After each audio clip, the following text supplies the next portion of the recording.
it is running its course, precipitating these events, of course, are the decision of Iran to have atomic weapons. I once read an analysis that it took the United States only 4 years to develop the atom bomb and 40 years to develop a philosophy of how to control it. That philosophy has gone through various phases: containment, retaliation. They worked for the Soviet Union, they may have worked for China, but dealing with Iran is a different situation. The best evidence, of course, of that is the regime itself. Last week, in fact, the statement that Israel needs to be removed from the face of the earth. Nations can differ. They have conflicting interests. But no nation which has a stated policy believes that another nation, indeed a respected member of the international community and a member of the United Nations, should be removed from the face of the earth. That is the 40 years, but now 65 years, that it has taken to develop a philosophy of how to deal with these weapons. Containment is not enough. Retaliation is not enough. There are nations, by their very nature of the irresponsibility of their philosophy and their governance and their stated goals, that cannot be allowed to possess certain weapons. Period. For all the difficulties of recent years, few things have been more hopeful to me than to see the wide variety of interests in the world, the varied nations that have been willing to come forward behind this policy of not only sanctions, but meaningful sanctions that will force some resolution. Now, it is not for us here today to decide or in any meaningful influence whether this is a military decision or a political decision. That will be decided by others.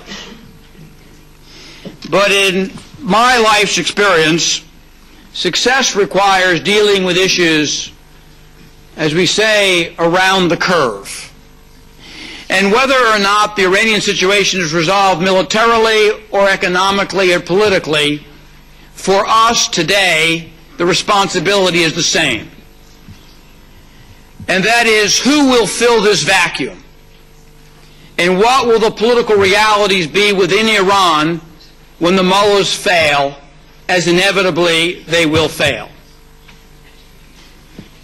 The Western nations, most notably my own, investing all political capital in the Shah, so that when he fell, there was nothing but the mullahs.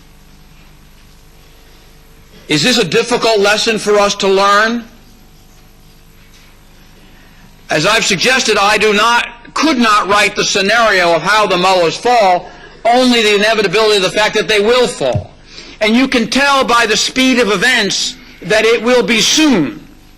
No nation could sustain this kind of isolation, economic pressure, internal political discord, this kind of pressure on your own people through your own abuse. But what will there be? The MEK is not an international problem. It is an international opportunity. Nations have different views. You can like them, hate them, love them. Your views can vary. But what they are is the MEK is among those few organizations. And the National Council of Resistance is the umbrella of organizations to assure that we do not face a chaotic vacuum in Iran, whether it is tomorrow, next year, or 5 years from now. As this battle unfolds, as is often the case, it is often the innocent who are the most notable victims. The situation in Ashraf, to me, is a proxy war. The Iraqi government has decided to transport these innocent people to a new camp. A sovereign nation, I assume they have that right.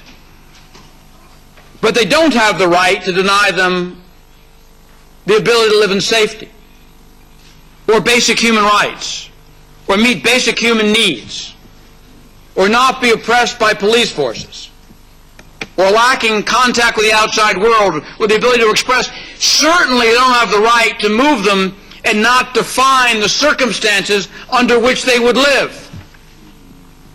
But that's exactly what's happening. I have great respect for these international organizations with which all of our countries belong. But the test of any organization and any philosophy is not how you treat yourselves. The quality of the United Nations and all it stands for will not be decided by how it treats the United States, or Britain, or Germany, or France. They'll be all fine, thank you, without the UN's help.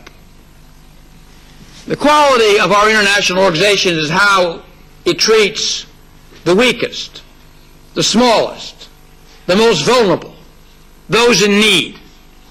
The greatest test of that today in the international community is to be found in Ashraf. That is our test. So far, we're not doing well. In the coming weeks, if people are to be moved, let us see whether there is a written commitment to their rights, the circumstances under which we live.